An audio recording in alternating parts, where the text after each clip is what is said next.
Good morning, everybody. How's everyone doing this morning? It's a nice, dreary day in Springfield. I think it's going to rain and thunderstorm all day here.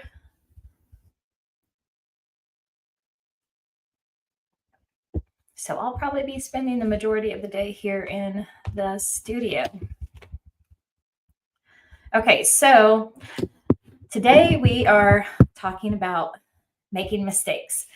Anyone here have issues with that?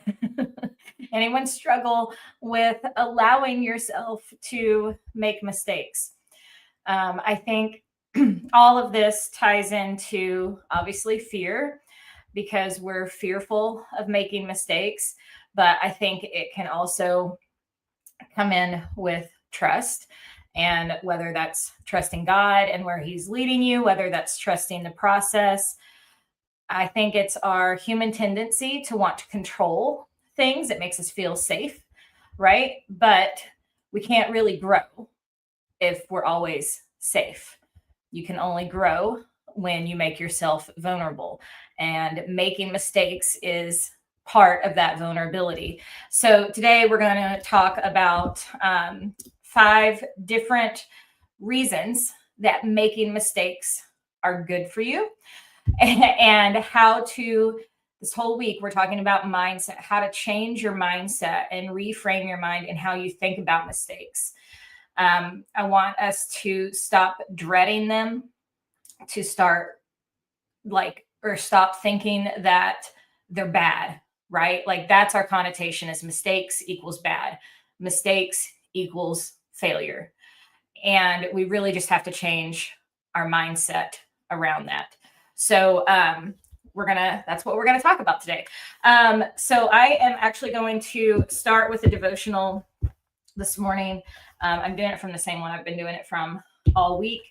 And it's called Let Him Lead. And I thought this was perfectly appropriate for this week, because so many of you doing this paint week with me are stepping out and you're trying something new, and you're being brave, you're taking that step. And so kind of talking as to like what that is, to step out in faith and like let Him lead and see what is possible. What you experience this week doesn't have to be the end of that. Struggles that you've had before in painting and creativity doesn't mean those are struggles that you're always going to have. And learning that we can change, we can grow, tomorrow can be different. And we need to change our mindset and focus on hope and focus on change. And that's what this is talking about. So it's called Let Him Lead. You can always tell where God's Spirit is moving. Transformation happens. We start seeing things in new ways. We loosen our grip on life as we want it to be and open our hands to life as He is creating it in this very moment. That takes some hardcore trust, especially for those of us who have a hard time being vulnerable. Is it really possible that tomorrow can bring something we can't possibly imagine today? Will we pull back on the reins and dread of the unknown, or will we take the leap and dance in the dark, trusting that His love will always light the path ahead? Our time on earth is short compared to the glory that's to come. So let the Spirit lead. In Christ, you have nothing to lose and everything to gain. Sorry, not today. So Isaiah 43:19 says, "See, I am doing a new thing. Now it springs up. Do you not perceive it? I am making a way in the wilderness and the streams in the wasteland." Now all glory to God, who is able, through His mighty power at work within us, to accomplish infinitely more than we might ask or think. Ephesians 3:20. I love that one, because I also think sometimes we forget that if we are believers, if we have Christ in us, that anything that we try to do in life, we're not doing it alone. We're doing it with Him and Him in us. And I think we need to remember that even in, God cares about all the details of your life. He does not think that this is frivolous. He does not think that creating art means nothing. It matters to Him because it matters to you, right? And He wants His children to be joyful and happy. But a part of that is choosing to trust in him and trust that maybe he has a bigger plan for you than what you realize. And that has been more apparent to me in my business than anything else. The life that you see that I'm leading right now, having the studio, teaching all of you all over the world, I was just a mom who did a paint party for her kids and then did a paint party for friends. Then it slowly turned into the social easel. And then I did paint nights. And then I transitioned online. None of that was ever in my plan. I just kept trusting him every single step of the way. Like, where is he leading me? And what is my next step? So walking out on that water, all faith, all trust, knowing that he is with you each step of the way, that he will always be with you each step of the way. He will never leave you or forsake you. And sometimes we just block that out, or it's like, yeah, I know that. But do we really know that? Like, in your heart, do you really know that? Do you really know that, like, he cares about the small things going on in your life as much as he cares about the big things? And I think just, choosing to trust him, and no different than how he teaches us when we make mistakes, right? There are repercussions, but we learn from them. And it's the same in art, right? So that's what we're going to talk about today, is learning how to reframe our mindset around mistakes and learning to look at them as, honestly, as blessings, because they help us grow. And I don't know about you, but I constantly want to keep growing. I don't want to stay where I am right now. I know there's more to learn. I know there's more to do. I know there's more to see. And if I'm not willing to change and do something different than what I've always done, I'm going to get what I've always gotten. Right? So we have to change that. We have to be willing to step out in faith and take risks and be willing to make mistakes and understand they don't mean the end. Mistakes are not the end all be all, right? So let's talk about that. Number one, every mistake is a moment for growth. So mistakes are not the end. They're the beginning. They're the beginning of learning. Every oops in your art is an opportunity to explore something more. And I look at it this way too. Like, when you do make a mistake in your art, you guys literally see me do it all the time when I'm teaching live with you. Flick of paint somewhere that it wasn't supposed to be, or I dropped the paint. Like yesterday, or one day this week, it's all blends together now. I dropped my pencil in my paint, and I've dropped a loaded paintbrush in the middle of my painting before. I've spilled a whole cup of water over a painting before. But here's what that allows. It says to explore something new. It allows our brain to, like, oh, here's a problem, I need to solve it. Problem solving. Super healthy for us, by the way, too, to constantly do things that challenge us, and to use our brains in different ways. Like, how can I fix this? Or how can I work this into my art? And then it becomes one of those things, when you look at your finished piece, you may have either completely covered that up and you forgot about it, or you may see that little brush stroke or that little dot of pink or whatever where it wasn't supposed to be. And every time you look at it, you'll remember, like, that moment as you were creating that. And so then it brings back, like, a special memory of, like, when you created that piece of art. Sorry, my allergies are so bad. And it also is a reminder, if you leave that in your art and when you look back and reflect on it, it's a reminder of exactly what we're talking about today. Did that one speck in your painting where it wasn't supposed to be, that little happy accident in there, did it ruin your entire painting? Did it make it so that you weren't proud of your finished product because you made one mistake? And the answer is no. Like, you're still happy with it. You still love it. Like, so learning to look like, I overcame, I made a mistake, I didn't let it shut me down. Right? Like, I figured out a way to work it into my painting. So start reframing how you think about that. And I love this statement. Growth doesn't happen in perfection. It happens in experimentation. Growth doesn't happen in perfection. What do you learn if you make the perfect brush stroke every single time? Not much, right? But what do you learn when you make mistakes? You learn how, just like what we talked about, you learn how to experiment. You learn how to pivot, like we talked about earlier. How are you going to change something? You learn how to problem solve. These are all important things to learn, not only in art, but in life too. Number two, mistakes teach you more than success does. When everything goes right, you don't learn much. But when things go off track and you ask why, that's where the insight happens. And this is where I talk about the conversation with your art, deciding what you're going to do next, like looking at it, slowing down enough to figure things out. The mess is where the magic is waiting. I love that. The mess is where the magic is waiting.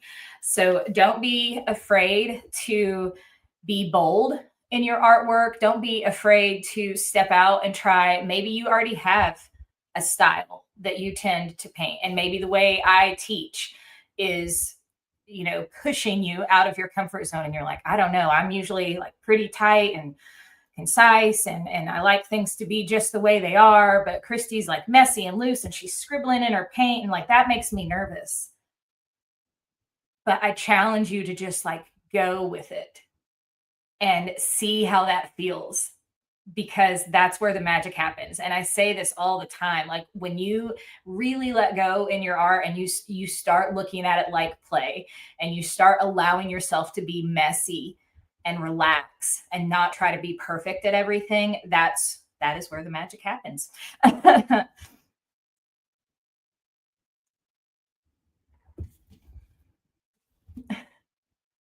Regina said, first tube of paint I opened last night.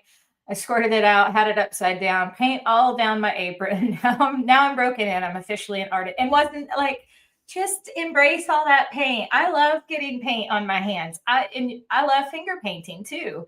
So like, don't be afraid to like get in there with your paint and experiment and play and try something new, like the palette knife last night. Tonight we're going to be doing like a watercolor version of acrylic. So it's just always learning to play and not worry about being perfect. See how all these topics all kind of tie together that we're talking about throughout the week. Number three, some of the most beautiful art is born from mistakes. Hold on, let me pull this over really quick. The accidental color blend that you didn't mean to make that color, and then you're like, oh, actually, I really like that color. I did this yesterday. What was I painting?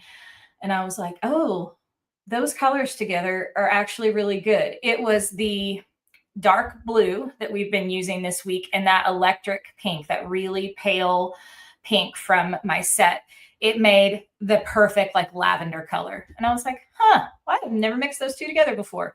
So little things like that. It was like they mixed together on my palette and I was like, oh, that's actually really pretty. I really like that. The unexpected shape. The unexpected, people see this like in some of my paintings. They're like, do you guys see, I did a nativity scene a couple of years ago and we were kind of feathering out the sky in the background. And I didn't see it while I was teaching it. And then when I got done, they were like, do you see that? It looks like angels above the nativity. And it's like an accidental brush stroke. I didn't plan that, but it happened. The paintbrush happened, right? And then it was like this like cool moment in the painting and totally perfect for what we were painting. And I'm like, see, you can't plan everything. That's the takeaway. You can't plan everything. Some of the mistakes are the best things that happen in your art. Many iconic techniques were discovered by accident. Your mistake might be the next signature thing in art. So that's a good one. Number 4, mistakes invite play and flexibility. If you're too focused on getting it right, then you stop having the freedom to play. So again, going back to what we talked about earlier this week, avoiding this perfectionism, avoiding this mindset of I shouldn't make mistakes, getting into the mindset of I need to create like I did when I was a child. Right? This little girl back here, remembering her.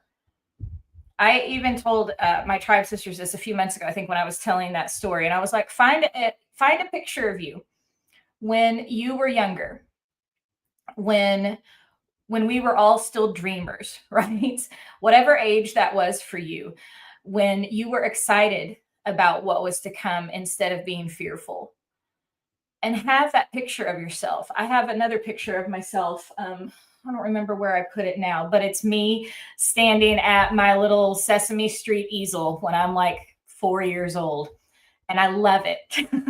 It's one of my favorite pictures of myself because I'm so happy, and I'm so happy that this is what I'm getting to do today. And I'm standing at my Big Bird easel and I'm getting ready to play with colors.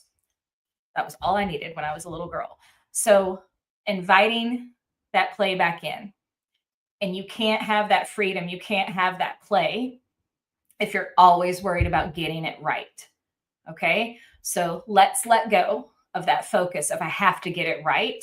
Let's get rid of that pressure and let's invite more play into our creative processes.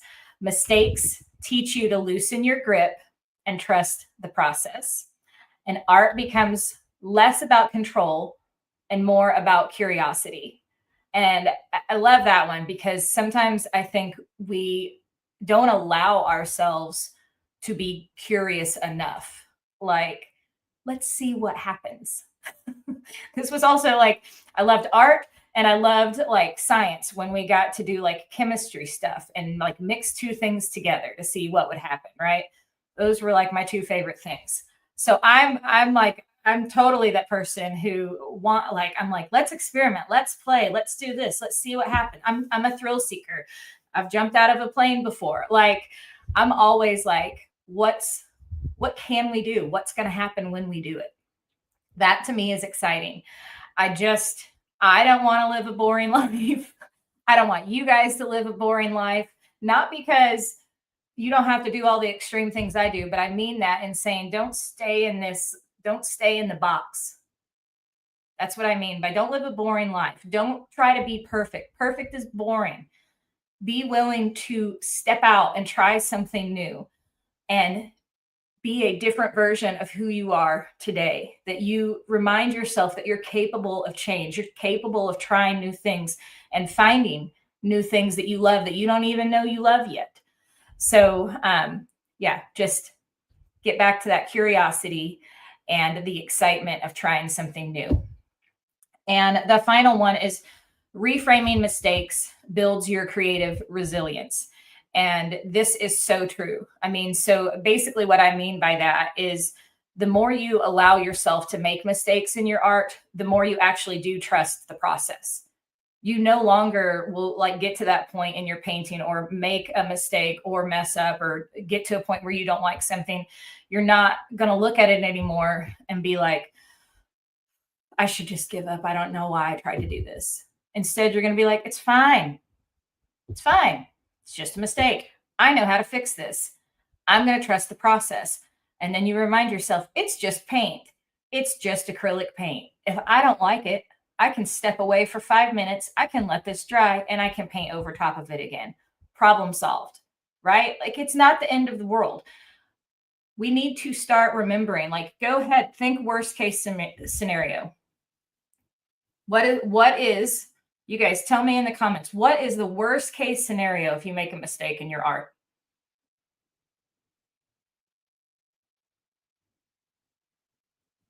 Nothing. Like what? Like nothing. Like you can paint over it. You can turn the page. You can start over. No one, I'm not going to come marching into your art studio and be like, that looks terrible. Why did you do that? No one's going to yell at you. No one's going to tell you it's not good. It's you. It's you, your mind, you and your art. This is it. There's no one else there. What is the worst that's going to happen? That you don't like something you did? Okay. That's whatever. I mean, I don't know any of us who have made it through life without making mistakes, right? So that's not going to change. So let's just go ahead and embrace them instead. Let's go ahead and decide to learn from them instead of acting like a bomb is going to go off if we make a mistake, because that's how we act. It's like, I'd see people and they're like tent and their like eyes are big and they're scared. I'm like, take a breath. What's going to happen? It's okay. It's okay. So just learning to pause long enough. If you start getting in that negative mindset and you start hearing yourself talk that way to you, be like, girl, chill out. It's going to be okay. We got this, right? Everything going to be fine. Each mistake you move through builds confidence in your next one. This is where the resilience comes in. You learn to trust the process. You start reminding yourself it's okay. And every time you do that, you're building confidence in your choices, in your work, in your brush strokes. It's not about never messing up. It's knowing that you're going to, and you're just going to keep going through it. One of my favorite things to say is to fail forward. Failing means you're growing. Making mistakes means you're growing. If you're not making mistakes, if you're not stepping outside of your comfort zone, if you're not willing to fail forward, you are not growing. So it's really just about accepting that, reminding yourself of that. Fail forward. Make yourself a little sign. Put it in put it in your studio. Put it where you're going to see it. Mistakes are how I grow. Every time I make a mistake, I'm learning something new. Like, we have to look at this as these are blessings. They're not setbacks.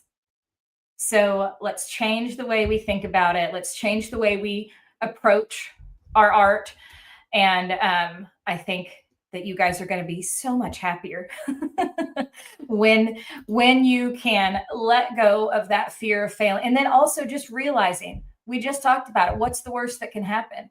When you burst the fear bubble, you realize it has no control anymore. Right now, if you're still fearful of making mistakes, you're letting the enemy win, number one, because God can't work through you if you're not willing to step out, right? God is not of fear. Fear is not of God. So when you hear that fearful voice in your head, that's not him saying those things. So remembering what truth is, and he says to be brave, and he says to step out in faith, and he says to trust, not in you, in him, right? Because he's with us in all of this. So, remembering that, and that he, during the mistakes, and again, we're just talking about art right now, right? We're just talking about some paint. Let's take it off this like pedestal of like holding it up here like it has to be perfect and everything. We need to break it down. We need to knock that pedestal down, and we need to remember that failing means growing. Mistakes means growing, right? So changing the way you think about it. And then I just also have some like questions, some like journal prompts that I thought would be helpful just to kind of ask you guys and have you think through.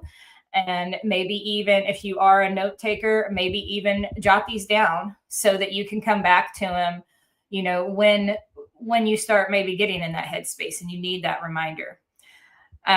So the first one is, what's a past mistake that actually led to something good in my art? What's a past mistake that actually led to something good in my art? So that can be something as simple as like what I was saying, like you drop a paintbrush somewhere in your art and then you're like, oh, how am I going to fix that? And maybe it's not easy to cover up. And then you just decide, like I've done this so many times, especially because I love painting florals. And I'm like, well, I guess a flower is going to go there now. Or I guess a leaf is going to go there now. And then as I'm doing that, it turns into something else. And I'm like, oh, and then I could add this. And then you start going down this road of creative freedom instead of letting it hinder you. So kind of like what I was talking about in the beginning, when you look at that piece of art on the wall that you may have hanging and you remember a mistake that you made in it, but now you can look at it and saying, yeah, but I did it. I finished it. I love it. So remind yourself of that. What's a past mistake that actually led to something good in your art? Number 2, how can I reframe today's struggle into something valuable? And this is something that I encourage in all of my workshops, and we talk about this because any group that I lead, if we open a Facebook group for it, obviously Tribe is like this. I don't allow any negativity in there, and I'm very protective of my group, and I just don't allow it. It literally is good vibes, positive vibes only, and I don't mean that to like sugarcoat things. I mean like we need to change the way we talk to each other, but mostly how we talk to ourselves. And so, how can I reframe today's struggle into something valuable? When I started seeing people post and talk badly about themselves and their art, that's when I started making these statements and saying, okay, guys, because here's what happens negativity breeds negativity, right? You've seen this happen. Look at a comment on any thread on Facebook and you get one negative person in there saying something nasty because people love drama. Well, I don't love drama, not in my group, and I don't allow it. And I don't allow negative comments, whether they are about someone, certainly not about someone else, but most definitely not about yourself and what you've made. So when I started seeing people like post and say things like, I hate it and it's ugly, but here it is. And I'm like, really? Come on. Let's reframe that. What did you learn? What did you learn? So, how can you reframe today's struggle into something valuable? Instead of looking at the end result or saying you're not happy with something, let's think a little bit. Let's reframe this and think, okay, I'm not happy with how it turned out right now, right? Yet. There's always a yet. You're not done yet. You don't have to be done. You don't have to be happy with it right now. I'm not telling you to change the way you feel about it, but I'm telling you to change how you look at it. What did you do that you loved? What did you learn? So instead of like, this is my general rule of thumb. If you're going to post your work, whether it be in a thread, whether it be in a Facebook group, don't come in and say something negative about your work or about yourself or how you did. Tell me what you learned. Tell me what you want to work on if you're not happy with it. What are you going to work on? We're no longer going to stop at this point of where we're like, I'm not good, the end, right? We're growing, we're changing. So, how can you reframe today's struggle into something valuable? Number 3, what might happen if I welcomed mistakes as part of the process? That's a good one to just keep up in your studio. What might happen if I welcomed mistakes as part of the process? And by the way, I do have a PDF of like these little journal prompts. If you guys want them, I think I can put them on the hub page. I'll put it on the hub page and you guys can print this off. Number 4, what fear do I carry around making mistakes and how can I gently release it? All right, so let me know in the comments. Let's answer this one. Let's answer this one together. What fear do I carry around? What fear do you carry around making mistakes? What is that voice in your head saying if you make a mistake? Are you yelling at yourself? Are you telling yourself you're not good? What's the fear that you carry around when it comes to making mistakes? And how can you gently start releasing that?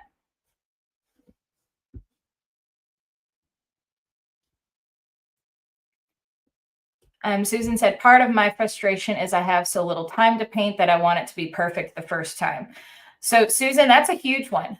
And definitely something that is going to hold you back in a lot of ways. So I would say let's reframe this. You have little time. So let's change the way we think about it. Instead of saying, I have little time, so I want it to be perfect. 1, unattainable. There's no such thing as perfect. So you're chasing something that you're never going to get, right? So let's go ahead and take that off the table. How about we say, I have so little time to paint. I want to enjoy it as much as I can. I have so little time to paint. I want to have as much fun painting as I can when I get to do it. What if we changed our mindset instead of wanting to be perfect to wanting to have fun? That sounds a whole lot better. Does anyone agree? Do we think we should kind of change our mindset around that? If you have a little bit of time, instead of expecting it to be perfect, how about we make it fun? How about we make it fulfilling and positive?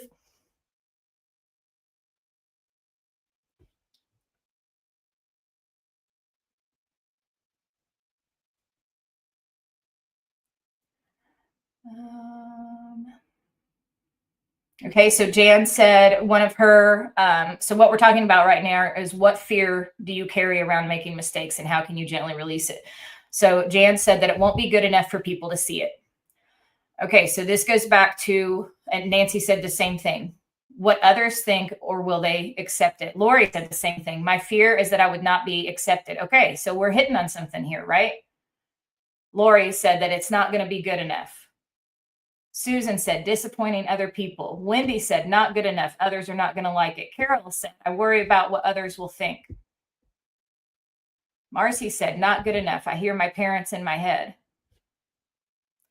Wow. Okay, so let's sit on that for a little bit and realize, number one, this is the importance of community, that you are not alone in feeling that way, and that most of the women here in these comments are saying the exact same thing. And what is the focus on? The focus is on impressing others. The focus is on, I talked about this yesterday, how this is how I used to be. This is how I was in high school. This is how I was in college, and how it devastated me when my teacher gave me a C and basically told me I wasn't good enough. I cared more about what other people thought of me than what I cared about what I was doing. And you're never going to truly find joy in the creative process if that's your end goal. Because I'm going to tell you this right now. Coming from my background, coming from my field, and making myself vulnerable and posting art out there for the world, you are never going to get that affirmation from the world. So same thing we talked about with chasing after perfectionism, chasing after approval. It's the same thing. Okay. Approval. Now you've set expectations. Now you've put expectations on yourself. Now you've put pressure on yourself that you're trying to impress someone. And that is not the point of creating, right? So let's change our mindset about that. This is the overwhelming. How can we start gently releasing that? Come back and remind yourself that you're not doing it for them. You're doing it for you. I'm not painting this for anyone but me. I'm not painting this for anyone but me. Write it down. If you want to make someone proud, let's make him proud, right? Not the world. If you want to make someone proud, let's make him proud. Okay? And he's going to say, don't compare yourself to others. Don't envy other people's gifts. Don't envy what they're doing. I'm working on you. This is you, not them, not what they think of you. So you've got to change how you think about that.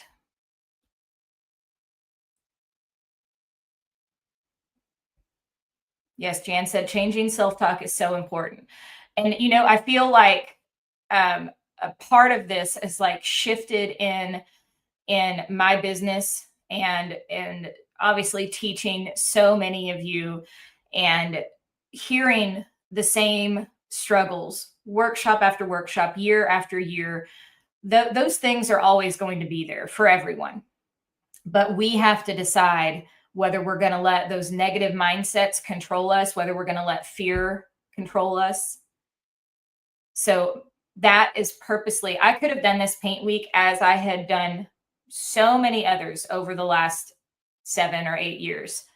I used to not do any of this. I used to not do mindset talks. I used to not do devotionals. It was just about painting. But I realized I can teach you guys the steps. I can teach you the skills, and I know you can learn them if you follow my path, right? Like, follow what I'm saying to do, and I know that you can do it. But that isn't what really is holding people back. What is really holding you back is what you're saying to yourself and your mindset. And so I started realizing, like, this is what we need to address. Before we get to painting, we need to mind our mind first, right? Anyone agree that you're starting to like realize maybe painting is about a whole lot more than just painting? Like, and again, like this is what's healthy, this is what's good about this is I'm not telling you you're wrong for feeling the way that you're feeling, but I'm telling you, you can reframe things. You don't have to stay in the same mindset just because that's how you grew up, or just because that's what your parents said to you, or just because blah, blah, blah, blah, blah, blah, blah. You are capable of change. You are capable of more. Okay? I want you to hear that, and I want you to know that. God never said he wants you to be perfect. Find it in the scripture. Tell me where Jesus said that. He didn't. He knows you're going to make mistakes, but he's there to walk with you through those mistakes so that you can learn from them. So what is next here? Number 5, what would it look like to fail forward in my creative journey? Hey, Mr. Kalidas. Sorry, one of my friends is popping in here.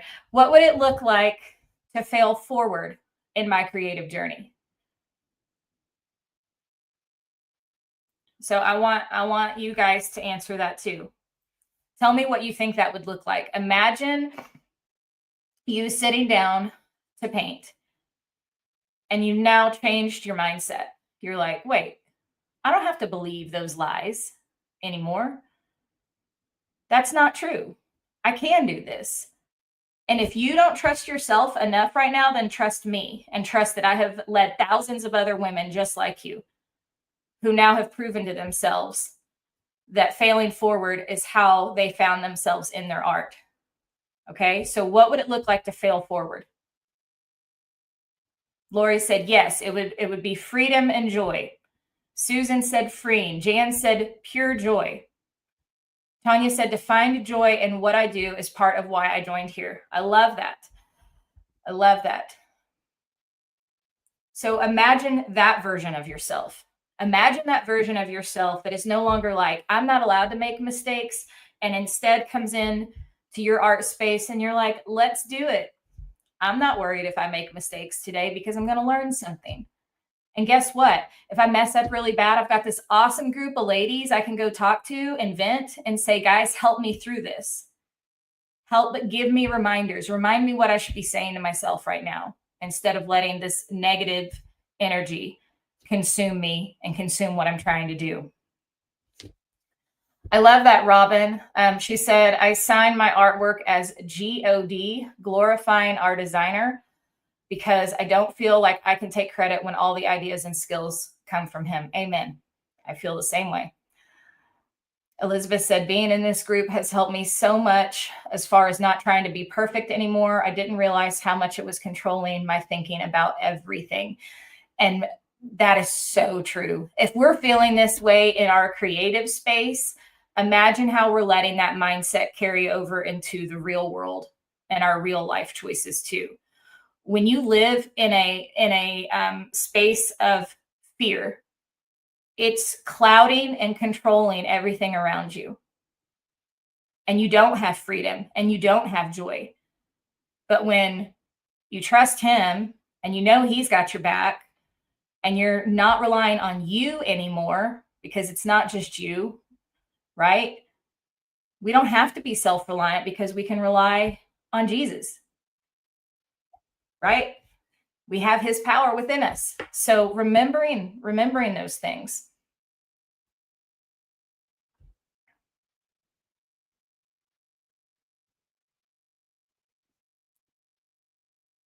Okay.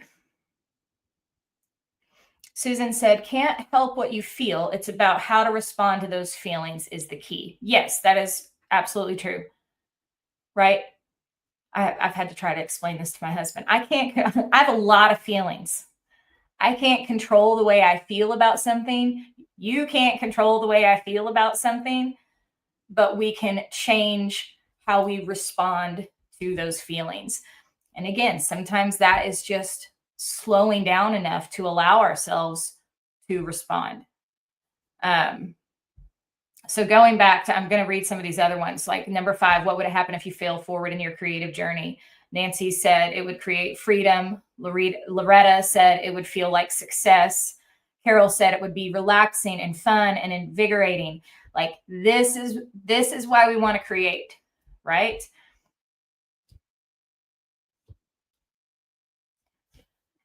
Carolyn said, joy, fun, expansion. I keep failing forward into creative endeavors. I'm finally listening and just going to surrender and enjoy the ride.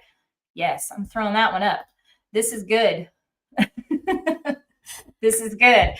Keep failing forward into creative endeavors. She said, I'm finally listening and just going to surrender and enjoy the ride. I have another hat and sticker that say, enjoy the journey. Trust the journey, enjoy the journey. What is the point in us doing any of this? What is the point in learning to paint if we're just going to be mean to ourselves about it? That's not fun. Remember, like the whole idea of this is supposed to be fun and exciting and filled with joy. But we take that away from ourselves if we come in with the wrong mindset.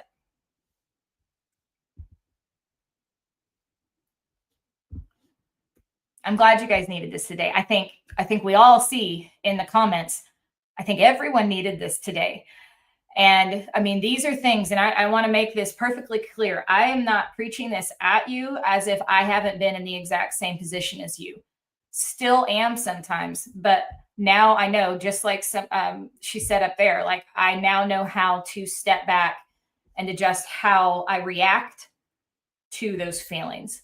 I now have solutions. If I'm feeling this way, I know I need to step away from that piece of art. I'm going to go over here and work on something else that's not stressing me out and makes me feel happy. Pivot. Number 6, this is going to be a good one for you guys. Where in my art can I loosen up and let go of control?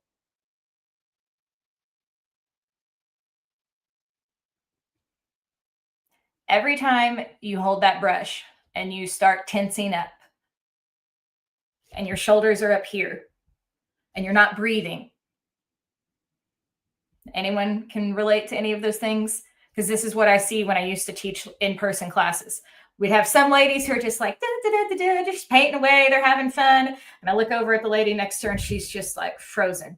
So serious, so tense. I better get this right.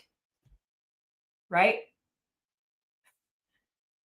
So when you notice that, when your shoulders are up here and you're tight, get up. I literally almost had to peel these women out of their seats at the last retreat. They did not want to listen. It was like talking to a room full of children. And you know, I say that with love. Some of you are here in the comments and you know what I'm talking about. I made everyone get up from their seats because I started hearing, I started seeing the tenseness. I started seeing stress.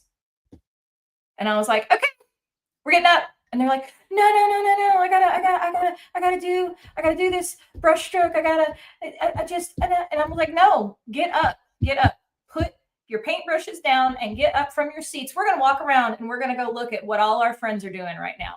And I did this at paint nights all the time because I can feel the vibes in a room.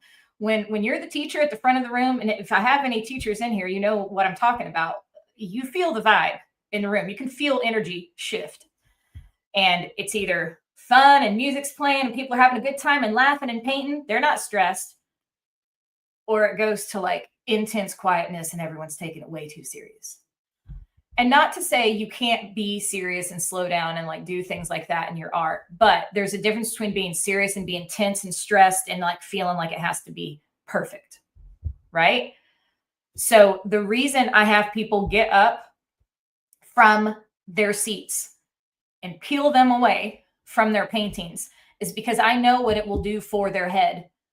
I know that it will be a game changer for them to step back, even if it's for 2 minutes, Just stop staring at the same thing and judging every single thing that you do on there. Get up. Let's walk around. Let's look at other people's art. And then guess what happens? Then you start feeling inspired again. You're looking at everyone around you. And we're not doing the envy thing. We're not going to walk around and be like, oh, Holly's is so much better than mine. Holly's in here. She was here at my last retreat. I wish I could paint like Holly. That's not what we're doing. We are walking around and the ladies are talking to each other and they're like, oh my gosh, I love yours. Oh, I like how you did this brushstroke here. And I like that color there. And now the vibe has changed again. We're loosened up. We're having fun. We're encouraging each other. We're supporting each other. We're telling each other what a good job we did. And here's the thing. We are our own worst critics. We are so mean to ourselves, unnecessarily so. And I even had this like reflected back on me. I had a piece of art upstairs and I did it like a year ago and I was testing out learning something new, like really thick impasto style with like icing tubes. I'm not going to go into the whole thing, but like several ladies came up to me and they're like, why haven't you taught this in Tribe? And I was like, I don't like it. And they're like, what? And I was like, I don't like it. And they're like, what do you mean you don't like it? I was like, I don't like it. So I didn't want to teach it. And they're like, but it's so pretty. Please teach it. And I'm like, why? Like, I did not think that was pretty, but they did. Right. And so, I mean, again, it even happens to me. But what I'm saying is like, this is the importance of community. This is the importance of not being alone in our heads all by ourselves all the time, because we all know that can, not be the best place to be. So you need your people. You need your people to lift you up. And if we can't do that, we can't all be together virtually. But I want you to remember this story. And when you start feeling that way, and when your shoulders get tight, and when you're gripping onto your paintbrush like you're going to snap it in half, it's probably time for you to get up. Maybe go get a cup of coffee, walk outside, walk around the block, do something, and allow yourself to step away.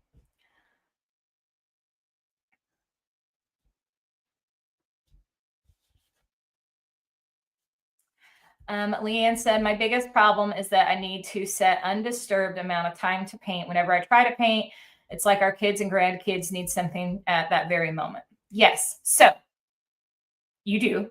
And we have to set boundaries, right? So when I for the first several years, 5-6 years, I taught online. I did it out of my home. I didn't have a studio, and I have this little like 9x9 office at our house, and it did not have doors on it. And I would go in there to work or to paint, and it's because we're the moms or the grandmas, whatever it is, but we're the women. And so they have to come and ask us all the questions. And the second we're busy doing something, that's when they need us the most. And so I was like, finally, I was like, Corey, you got to put doors on. And I made a new rule. And I was like, they're like the barn doors. I was like, if my doors are closed, you are not allowed to talk to me unless it's an emergency. And guess what? It's really not ever really an emergency. Thankfully, we never had any of those. And even that didn't work. They're still like peeking in through the door and they're like, Mom, I know you said not to bother you. And I'm like, I'm not listening. Go find your dad or figure it out on your own. But yes, to that, just like I already forgot who, but said, she doesn't have a lot of time. So she wants it to be perfect when she has it. We all are busy. We all don't have a lot of time, right? But we do have to carve that time out. And that's part of why I give you guys a planner inside of Tribe and start really trying to set those appointments for yourself. And then, yes, tell your family to let you have your time. I'm going to be a much nicer mom or grandma if you just let me do this. So let me have 30 minutes. Let me have an hour, however long that may be.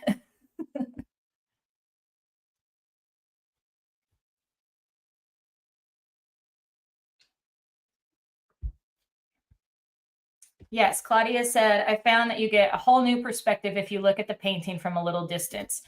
And I think it's important to remember, again, we're not doing this for the approval of others, right? Are you happy with your painting? Do you love it? Does it make you happy when you see it on a wall? That's what's most important.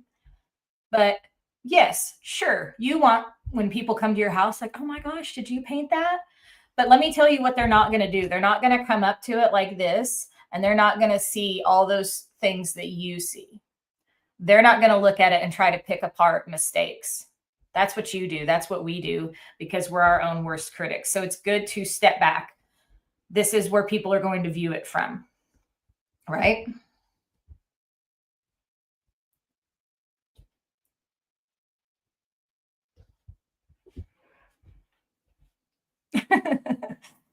Sure. I'm sorry, Cheryl. I just had to laugh at this because this reminds me of things that go on in my house. Cheryl said, it happened to me this morning. I sat down to listen to you, and my husband starts grinding coffee beans. This is me at the end of the night. My middle daughter, Emma, is the healthiest eater, everything, food prepper, and she uses our NutriBullet, I don't know how many times a day. But I can tell you, it's every single night that I sit down on the couch to finally relax and just watch some of my stupid shows for a little bit. And our living room, here's the couch, here's the kitchen, Emma's right behind me, grinder going. And I'm like, okay. And she's like, sorry. And I'm like, nope, it's fine. Just waiting for you to be done. But it's every night. And Corey now just looks at me on the couch, and I'm like, oh, make it stop. If she could just do it like 30 minutes earlier, it'd be so much better. So sorry. Total different story there. Okay, last one. And I'm going to end this. But I think this has been really good. I think you guys think it has been really good and really important for us to work through these things. The last one, number 7. What is one creative risk? This is such a good one. What is one creative risk I've been scared to take? And what's the worst thing that could happen if I tried it? So for all the things that we've learned this week, all the different styles that we've done, when you think about painting, when you think about maybe what we're working on this week, or maybe you're looking at what is coming in Tribe and you're excited, but you're scared. And right now you're thinking, they can do it, but I don't know if I can do it. Anyone feeling that? So I want you to ask yourself, what is one creative risk that you've been scared to take this week? And what's the worst that could happen if you tried it? Maybe that creative risk is joining Tribe. Maybe you're watching this and you're still on the fence and you're like, I just don't know. And I'm just doubtful. And I just don't know if I'll make enough time for it, or, all those things that run through our head. So what if that was your creative risk? What's the worst that could happen if you said yes to Tribe? What's the worst that could happen? You're not locked in long-term. We have a 14-day money-back guarantee. You can try for 1 month for $47. And if you don't love the community, if you don't love what we're doing, if you don't love everything you get in Tribe, then you can leave. So what's the worst that could happen? You spend $47, you learn some things, you hopefully make some friends. And I would encourage you to continue to stay and continue to grow in that. But that's the worst. You tried it, you didn't like it, and you stopped. That's not so bad, right? Sandy said, I think the knife, but I was amazed at how it came out. Yes. And that is almost everyone's takeaway when they finally allow themselves to play with a palette knife, because the only reason it's scary to us is because it's something new and it's the unknown. But once you realize it's not that, how this is what fear does. Fear makes everything way bigger in our heads than what it actually is. It's just a palette knife. It's still just paint. It's still just a piece of paper. It's still just canvas. You can still paint over it, whether you do it with a brush or a palette knife. If you don't like it, that's okay. You can fix it. Ooh, that's a good one, Nancy. So the question was, what is one creative risk I've been scared to take, and what's the worst that could happen? She said, to find a place to sell my art. So I kind of want to follow up with you on this, Nancy, because I think you definitely should. And I think you would be surprised. I can remember even as a little girl, my mom was an artist, and she did these little note cards and little drawings and stuff. And I can remember being a little girl and we walked in these boutiques and she was talking to the owner and she was telling her about it. And the lady was like, well, I'd love to see those. And so mom came back and brought her cards in and she started selling them in that store. Did she become, a millionaire selling cards? No, but that wasn't what her goal was. She just wanted to sell her stuff in a store. And she wouldn't have done that if she wouldn't have started that conversation. But I think you would be amazed at the places that you can sell your art. Or also just like looking around, like when you're in restaurants or offices or like wherever you go, maybe they don't have any art on their wall. And maybe you want to showcase yours. Maybe you want to put yours up there and maybe you want to sell it, or maybe you're just doing it to put some pretty art on their wall, whatever that may be. I think that's a good thing. And what's the worst that could happen? They say no. That's the worst. They say no, and then you go find a different place. And remember that sometimes no's are blessings, just like mistakes. Sometimes that no, that closed door means God's got another one over here that's better for you. Adriana said the drawing without a template was like, I don't know, but I did mess up and I let it dry and I fixed it. Yes. And the more you paint without a template, the more you will realize you like the freedom in that and you're not feeling so constricted by the lines on there. Carolyn said, that's the best $47 a month I'll spend. I love that because you're getting so much out of it for $47. You're getting the painting, you're getting the community, you're getting the mindset. There's so much value in there for you guys.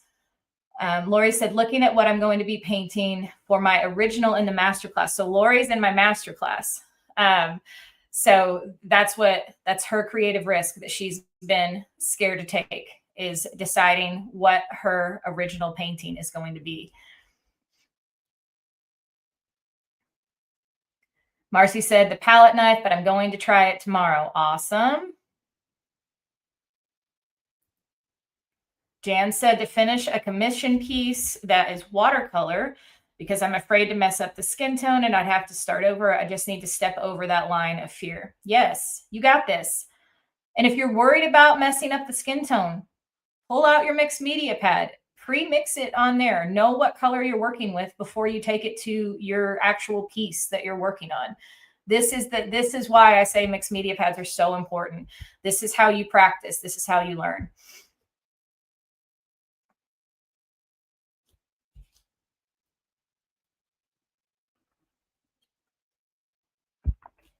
Sandy said, hopefully to make some friends. She's in England with no family here. Would love to sell her art also. So Sandy, I don't know if you're already in the group or not, but you will definitely have friends when you are a part of this group. But I will say this, it's about how much you put yourself out there. If you are a wallflower and you never post in the group and you never share, it's hard to build those friendships. But if you do, just know you're going to be blessed tenfold by the ladies in this group, and you are not going to feel alone, and you are going to have those friends. Sherry said, I now use way more paint because I learned that I really love the palette knife and thick paint. Same, Sherry. It's so fun.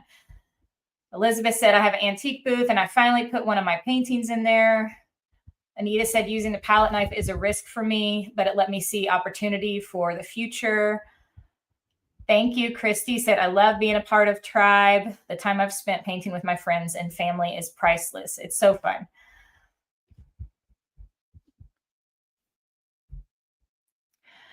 Stephanie, a masterclass. I don't offer it right now. It's already closed. I've done it for the last 2 years, and it's this year it's a 10-week intensive course with me. It's kind of like going back to college, except with me as your instructor. And so the goal of the masterclass is for ladies to learn how to create their own originals instead of just using my designs. So that is a separate thing from Tribe that I have done the last 2 years. Cindy said, watercolor is hard. You've got this. Yeah. But again, I feel like watercolor is so relaxing, and that's going to be what we are kind of playing with tonight. Not real watercolor, but you can. If you have real watercolors, you can use them. But I'm just going to show people how to water down acrylic and treat it like watercolor in tonight's lesson. But it is fun and it's different. And for me, I just don't feel like I'm not like it's just a piece of paper. Like, so what if I do watercolor and I don't really like it? Then I'll just start over and do a different one. Because you can't, with watercolor, you can't cover it up the same way you can with acrylic. Acrylic to me is the most forgiving medium. But we're gonna work on the watercolor tonight.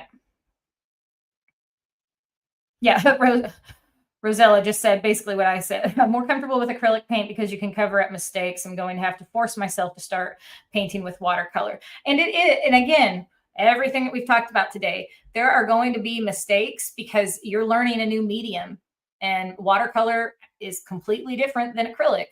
So there's a learning curve there, right? But the more you do it, the more you'll learn how to do the right things with it. So, well, I hope you guys enjoyed today's morning mindset. I think this was a good one. And I think it was great to cover some of the things that we talked about today. I think it was great for you guys to realize you're not alone in this and that most of you have the same fears, but just like this whole week is called, we are better together. So you're not alone in doing this. We may be spread out all over the world, but we can still come together in these workshops and in these groups. So I can't wait for the final night of painting. This is the last day I will be painting this week. So tomorrow I will be doing our final morning mindset, and then I will be doing a final live Q&A at 1.